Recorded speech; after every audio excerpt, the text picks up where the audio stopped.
Hi guys, Stephen Edwards from Grow Profit First Accountants. I want to talk about one of the most common questions I get asked, and is should I be a limited company or should I be a sole trader? A sole trader is also known as a self-employed person. So it doesn't matter whether you're new to business or you've been in business for some time, this question tends to crop up. So I always like to start with the three main reasons to think about being limited.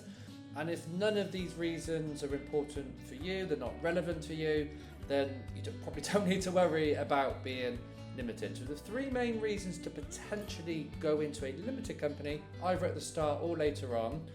One of them is potential tax savings, which I'm going to talk about in a second. One of them is status, we're going to talk about in a second, and the other one is protection, legal protection. So let's start with tax. So about 7-8 years ago, it used to be really crystal clear that if your profit was over £25,000, you were going to be better off being a limited company. The tax savings were there. Since then, they've gradually but surely made it not quite as attractive being a limited company, so the tax savings are not as obvious as they used to be. However, if you've got the potential to earn more than £50,000 in profit, so not top line revenue, actual profit after all of your expenses and your overheads, then it might be worth going limited for tax reasons. Quite simply, you don't need to pay yourself all of the profit you make. You can keep some of it in your limited company bank account, which means you can limit your tax to only 20%, which is the basic rate tax, and a little bit of tax on dividends, but in terms of your business, it pays 20% tax instead of paying 40% tax, which is the higher amount. So if you can earn more than £50,000, there is a benefit potentially to go limited for tax reasons, and I'll do a deeper dive video on that subject. The other reason is status. So if you've got particular customers, mainly if you're business to business, and they want the peace of mind of dealing with a limited company because they can look you up at Companies House, they can see a little bit of history about the business, then that means status is something that probably affects you. It could also be a supplier as well as a customer.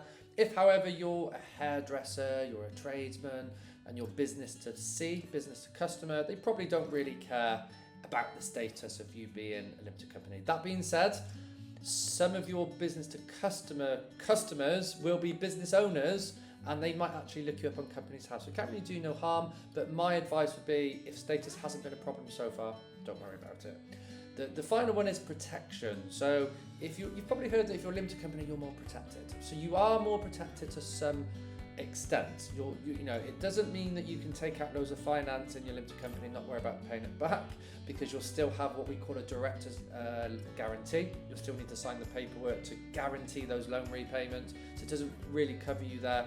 But if, however, something went wrong, you really struggle to pay your tax bill, you really struggle to pay your VAT bill, then being a limited company does give you more protection, particularly from HMRC, because it's the business that owes HMRC, not you personally, as long as you've not got what we call a director's loan account, which means you've taken too much money out of the business, which is kind of a different video. So they're the three main reasons to go limited. Some other things to think about is if you're going to go above the VAT limit, if you're going to have several team members, if you're looking to scale and grow your business, a limited company will probably make sense. If you're a one-man band, then I would particularly pay attention to the three things I discussed. Hopefully that's useful, guys. Just give me a shout if you've got any questions.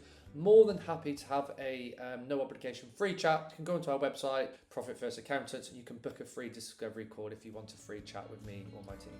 Cheers.